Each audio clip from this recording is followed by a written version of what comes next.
បងផម្នាក់នេះណាពីមុនគាត់គឺជាចុងភៅម្នាក់ហើយការងារជាចុងភៅហ្នឹងគឺគាត់ធ្វើមកយូរឆ្នាំដែរប៉ុន្តែដោយសារតែគាត់ចង់នៅចិត្តគ្រួសារចង់នៅចិត្តប្រពន្ធរបស់គាត់ក៏សម្រេចចិត្តថាឈប់ពីចុងភៅមកបាក់លក់អាហារតាមផ្លូវលក្ខណៈគ្រួសារនៅក្នុងកោះពេជ្រផ្ទាល់តែម្ដងហើយមកហុកកន្លែងគាត់ហ្នឹងគឺសម្បូរបែបណាជាពិសេសគឺតម្លៃសមរម្យដូចជាសាច់គោអាំងនេះអញ្ចឹងគឺតំណងមែនតើគាត់អាំងទាំងប្រទេស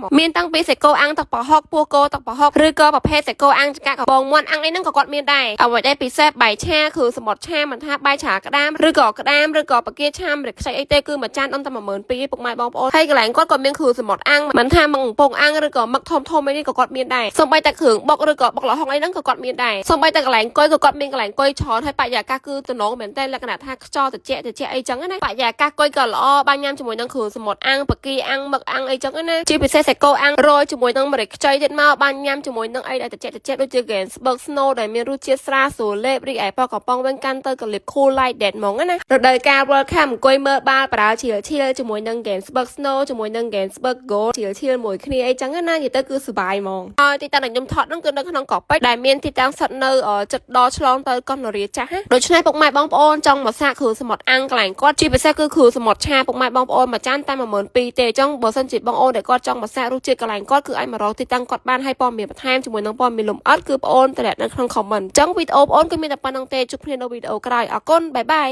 បងប្អូនចំណាំមើលទៅសង្គ្រាមពាក្យសម្ដីមិនដែលនាំរឿងល្អមកយើងទេរឿងរ៉ូស៊ីមួយឬរាប់អានគ្នាមួយហើយខ្ញុំក៏ធ្លាប់ជួបដែរអ្នកបកាយឌឺដងផ្លែផ្កាដល់ឥឡូវក៏នៅតែមានដែរបងប្អូនតែសួរតែប្រកាន់អត់ប្រកាន់ទេព្រោះអ្នកដែលចិត្តឌឺដងហ្នឹងគឺតែអ្នកមានអំណួតយយហ្នឹងក៏មានកណ្ណាមួយភ្លេចខ្លួនហើយចង់និយាយថាយើងគិតល្អយើងធ្វើល្អទៅមនុស្សល្អគង់តែមករកយើងក៏អាសាជួបរឿងល្អជារឿងមិនល្អដែរឲ្យតែថាយើងគិតវិជ្ជមានទាំងអារម្មណ៍ទាំងអ្វីដែលនៅក្បែរយើងហ្នឹងគឺវាត្រជាក់តែនៅហាងក៏អញ្ចឹងដែរភ្ញៀវពេលខ្លះគាត់មកអារម្មណ៍ក៏ល្អទេប៉ុន្តែធម្មតាយើងអ្នកលក់យើងកុំទៅឆោងឆាំងមួយគាត់យើងនិយាយល្អយើងធ្វើល្អមួយគាត់ទៅពេលគាត់ភាសាបាយឲ្យអារម្មណ៍គាត់ល្អវិញហើយវាអញ្ចឹងហ៎បងប្អូនហើយបើថាធ្វើម្ហូបឲ្យភ្ញៀវវិញភ្ញៀវក៏ហ្មងមិនចានក៏ធ្វើឲ្យបានដែរប៉ុន្តែរឿងម្ហូបញ៉ាំខ្លួនឯងវិញមួយចានដូចតឹងទ្រង់ដល់ហើយបងប្អូនខ្ជិលហ្មងថ្ងៃហ្នឹងម្ហូបប្លែកៗណាស់មានឆាប្រមទេសគ្រឿងក្នុងឆាគ្រឿងល្ហុងនិយាយអញ្ចឹងម្ហូបមួយមុខនេះដើម្បីប្រចាំភូមិហើយឆ្ងាញ់ណាស់បងប្អូនភាគច្រើនប្រហែលជាធ្លាប់ឆាគ្រឿងធម្មតាឆាជាមួយសណ្តែកឆាជាមួយអីចឹងតែភូមិខ្ញុំនេះគេដាក់ឆាជាមួយល្ហុងយើងបលីងគ្រឿងឲ្យឈ្ងុយចេះហើយអ្នកដាក់ប្រហុកបន្តិចទឹកអំពិលទុំជាមួយនឹងមាន់ចូលហ្មងទៅហើយមាន់នេះយើងប្រើមាន់ស្រស់អត់ពងអត់អីទេ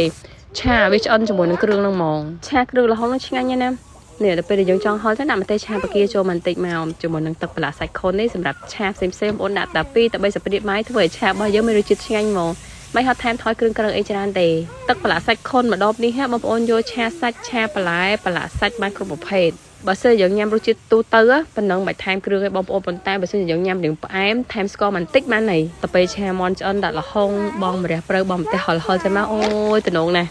ជាតិហ្មងមានគ្រឿងខុនជាឈុតនៅផ្ទះបងប្អូនរត់ទៅងាយស្រួលក្នុងការធ្វើម្ហូបបងប្អូនក៏ហ្មងគ្រឿងខុនចាប់ពី30ឡើងទៅយើងថែមឲ្យមួយឲ្យហ្វ្រីដឹកមានគ្រឿងខុននៅផ្ទះហើយដូចមានជំនួយការពិសេសដែលចាំជួយធ្វើម្ហូបបងប្អូនទាំងអស់គ្នាអញ្ចឹងឆាល្ហុងចេះឆ្ងាញ់ណាស់